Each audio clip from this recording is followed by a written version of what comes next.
In self-learning mode, the RS1 will remember recipe parameters from a shot you pull manually for future use. These buttons can be adjusted individually for up to 3 saved recipes per group head.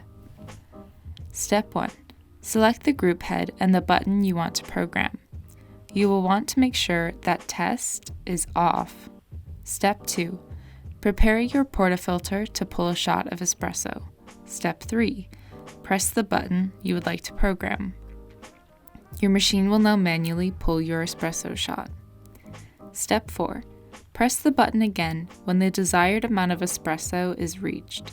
The machine will save this volume in milliliters. Go back to save or press X to cancel.